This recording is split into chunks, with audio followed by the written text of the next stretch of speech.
గుంటూరులో కోల్డ్ స్టోరేజ్లు సంక్షోభంలో పడ్డాయి. మిర్చి నిల్వ చేసేందుకు రైతులు ఆసక్తి చూపకపోవడంతో సగానికి సగం కోల్డ్ స్టోరేజ్లు ఖాళీగా ఉన్నాయి. ఇందుకే ఈ పరిస్థితికి కారణం ఏమిటి? దీనిపై కోల్డ్ స్టోరేజ్ల నిర్వాహకులు ఏమంటున్నారు? మిర్చి సిటీ గుంటూరు కోల్డ్ స్టోరేజీలకు కూడా కేర్ ఆఫ్ అడ్రస్. ఆంధ్రప్రదేశ్లో అత్యధికంగా కోల్డ్ స్టోరేజీలు ఉన్న నగరం గుంటూరు. ఆంధ్రప్రదేశ్తో పాటు పొరుగు రాష్ట్రాల్లో మిర్చి పండించిన రైతులు తమ పంటను గుంటూరుకు తీసుకొచ్చి అమ్ముకుంటూ ఉంటారు. ఒకవేళ తమ పంటకు ఆశించిన ధర రాకపోతే తర్వాత అమ్ముకునేలా కోల్డ్ స్టోరేజీల్లో నిల్వ చేస్తూ ఉంటారు. గుంటూరు యార్డు పరిధిలో 34 కోల్డ్ స్టోరేజీలు ఉండగా చుట్టుపక్కల 100కు పైగా కోల్డ్ స్టోరేజీలు ఉన్నాయి. ఒక్కో కోల్డ్ స్టోరేజీలో 80,000 నుంచి 1,00,000 టిక్కీల మిర్చి నిల్వ చేసే అవకాశం ఉంది. పంట దిగుబడి రాగానే ధరలు తగ్గించి రైతుల నుంచి తక్కువ ధరకు కొనడం, తర్వాత ధరలు పెంచి రిటైల్ మార్కెట్లో అమ్ముకోవడం వ్యాపారులకు అలవాటు.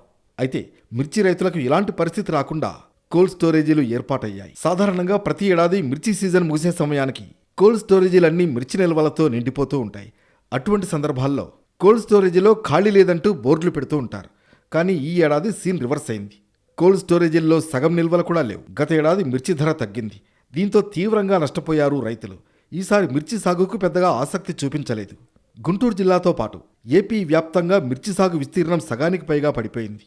కానీ ఈసారి మిర్చి దిగుబడి బాగుంది. ధరలు కూడా ఆశాజనకంగా ఉన్నాయి. ఇది మిర్చి సాగు చేసిన రైతులకు కలిసొచ్చింది. అన్ని వెరైటీల మిర్చి క్వింటా 20,000 నుంచి 25,000 వరకు ధర పలికింది. దీంతో రైతులు తాము పండించిన మిర్చిని యార్డుకు తీసుకొచ్చి అమ్ముకున్నారు. గిట్టుబాటు ధర లభించడంతో కోల్డ్ స్టోరేజీల్లో నిల్వ చేసేందుకు పెద్దగా ఆసక్తి చూపించలేదు రైతులు. ఇది కోల్డ్ స్టోరేజీలకు ఇబ్బందిగా మారింది. సంక్రాంతి పండుగ దాటినాల నుంచి మంచి రేట్లు ఉన్నందువల్ల 20,000 నుంచి 25,000 మార్కెట్ ఉన్నందువల్ల రైతు వారి ఎక్కువ తీసుకొచ్చి మార్కెట్లోనే అమ్ముకోవడం జరిగింది.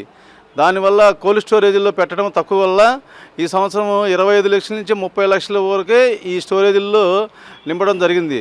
దానివల్ల స్టోరేజ్ ఆక్యుపెన్సీ 50% బిలో వచ్చింది.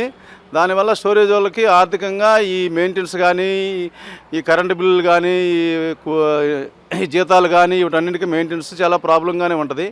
గుంటూరు యార్డు పరిధిలో గల 34 కోల్డ్ స్టోరేజీల్లో 25 లక్షల టిక్కీలు నిల్వ చేసే సామర్థ్యం ఉంది. కానీ ప్రస్తుతం కేవలం 6.5 లక్షల టిక్కీల మిర్చి మాత్రమే నిల్వ చేశారు రైతులు. సగటున ఒక్కో కోల్డ్ స్టోరేజీలో 26% మాత్రమే నిండింది.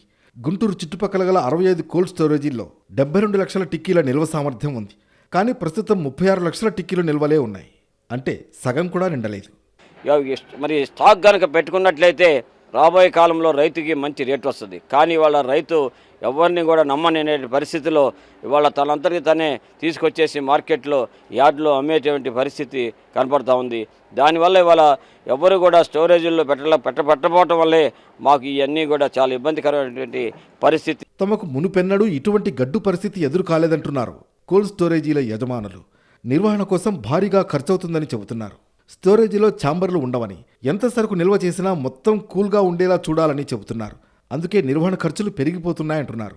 ఒక్కో కోల్డ్ స్టోరేజీకి కరెంటు బిల్లు రూపంలోనే 2.5 నుంచి 3 లక్షల వరకు చెల్లించాల్సి ఉంటుందని చెబుతున్నారు. సిబ్బంది జీతాలు, మెయింటెనెన్స్కు మరో 3 లక్షల రూపాయలు ఖర్చవుతుందంటున్నారు. ప్రతి నెల 6 లక్షలు ఖర్చవుతుందని చెబుతున్నారు. దీంతో తీవ్ర నష్టాలు వస్తున్నాయంటున్నారు.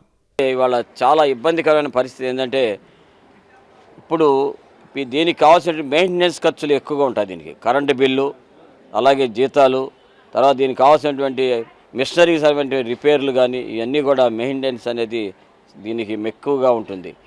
రైతుల ప్రయోజనాలు కాపాడేందుకు కోల్డ్ స్టోరేజీల నిర్మాణం జరిగిందంటున్నారు యజమానులు. అందువల్ల తమకు విద్యుత్ సబ్సిడీ ఇస్తే కొంతవరకు ఇబ్బందుల నుంచి గట్టెక్కుతామని చెబుతున్నారు. కోల్డ్ స్టోరేజీలను వ్యవసాయ అనుబంధ పరిశ్రమగా ప్రభుత్వం పరిగణించాలని కోరుతున్నారు యజమానులు. మాది కూడా అగ్రికల్చర్ మార్కెటింగ్ యార్డ్లో తీసుకొని మాది కూడా కరెంటు బిల్ అనే దాన్ని ఇంత ఛార్జీ కమర్షియల్లో ఇప్పుడు ప్రస్తుతానికి కమర్షియల్లో ఉంది 9 రూపాయల నుంచి 10 రూపాయలు పడుతూ ఉంది యూనిట్. కాబట్టి మమ్మల్ని అగ్రికల్చర్లో ల్యాండ్లో తీసుకొని మినిమం ఛార్జెస్ కనుక ఇచ్చినట్టయితే, మాకు కూడా సబ్సిడీ ఇచ్చినట్టయితే మేము ఈ కోల్డ్ స్టోరేజీలు ఎలాంటి విపత్తులు వచ్చినప్పుడు జరుగుతూ ఉంది. మొత్తానికి మిర్చి పంటకు గిట్టుబాటు ధర కల్పించడంలో కీలక పాత్ర పోషించిన కోల్డ్ స్టోరేజీలు నేడు వెలవెలబోతున్నాయి. మిర్చిని నిల్వ చేయడం కంటే అమ్ముకోవడమే ఉత్తమం అని రైతులు భావిస్తుండడమే దీనికి కారణం. ఇలాంటి పరిస్థితులలో తమకు ప్రభుత్వ సహకారం అందకపోతే కోల్డ్ స్టోరేజీలను మూసివేయాల్సిన పరిస్థితులు తప్పబోవంటున్నారు వ్యాపారులు.